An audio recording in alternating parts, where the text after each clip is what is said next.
Hey, what's up guys? Just finished a review on this awesome Fox and Hound knife and wanted to make a quick little video talking about knife flaws. Just something that I noticed a couple weeks ago when I was playing around with this one.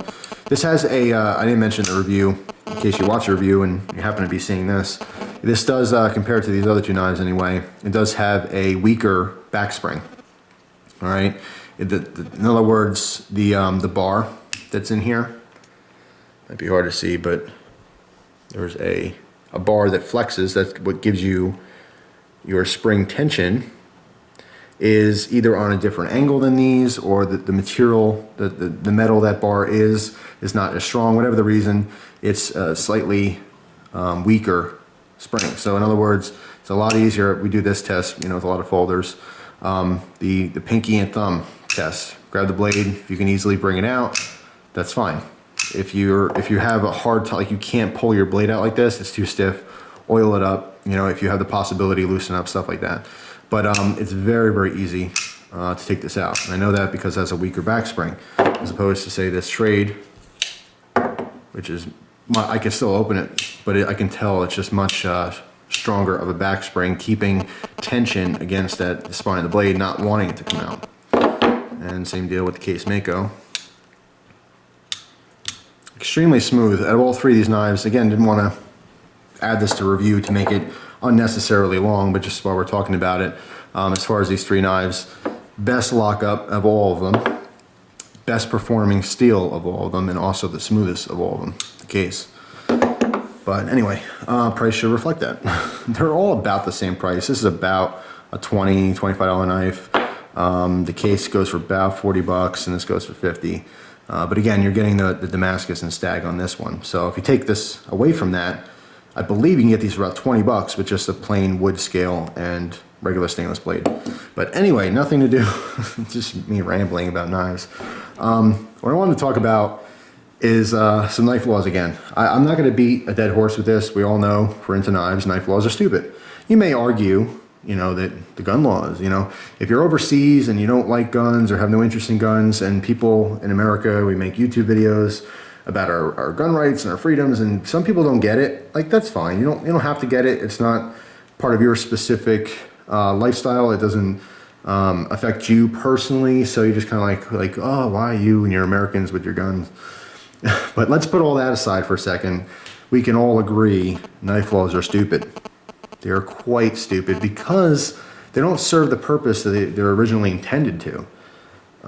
They're outdated. They make no sense. I'm not going to dwell on that because I've made many videos before talking about knife flaws. But what I can do in this video is just tell you something that I stumbled upon with this specific one because of the weaker back spring. That's why I brought that up.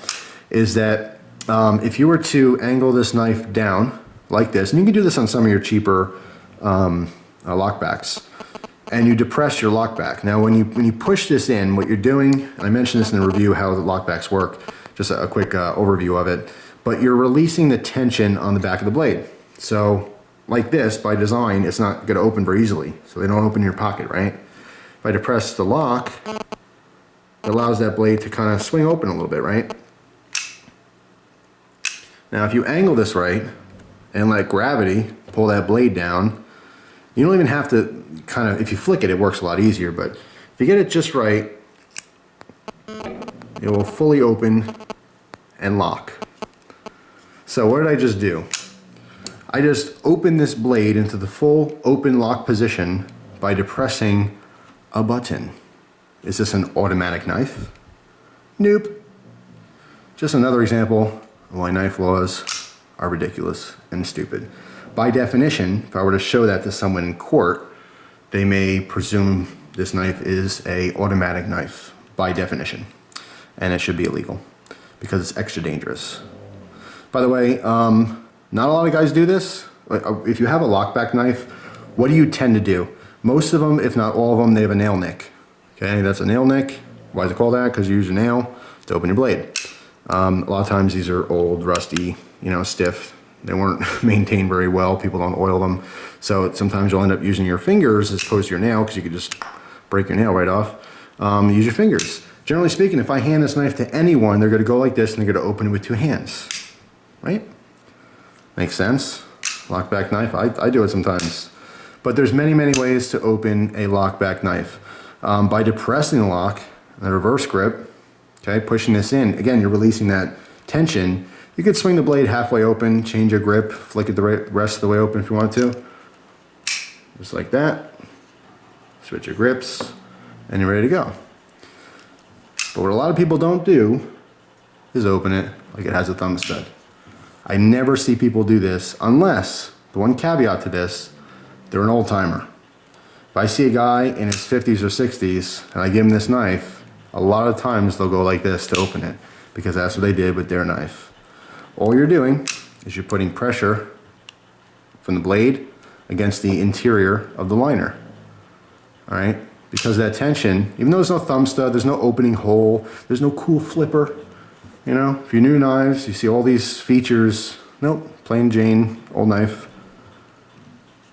That's it. You don't need a thumb stud.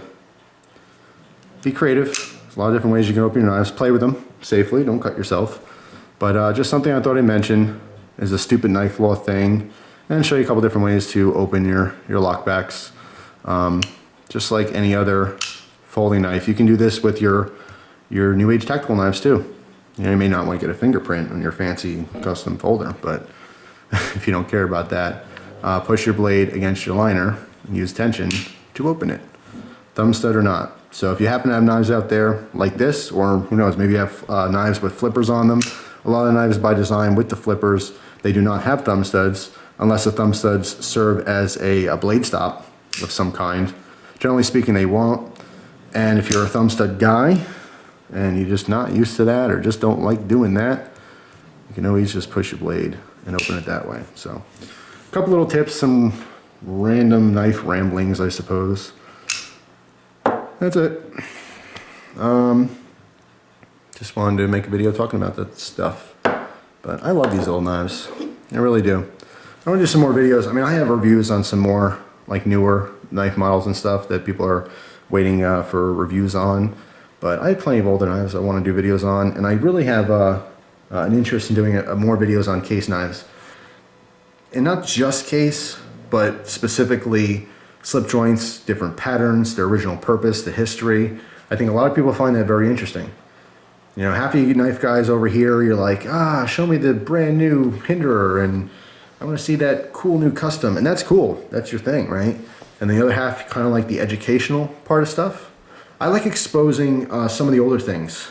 There's a few great, really, really awesome channels on YouTube that really pull the history out of knife collecting, knife models, knife companies. It's fascinating stuff. I wouldn't say I'm a history buff, but anything that has to do with history, whether it's knife related, whether it's like old presidents, anything like that, it always catches my attention. I like history, generally speaking.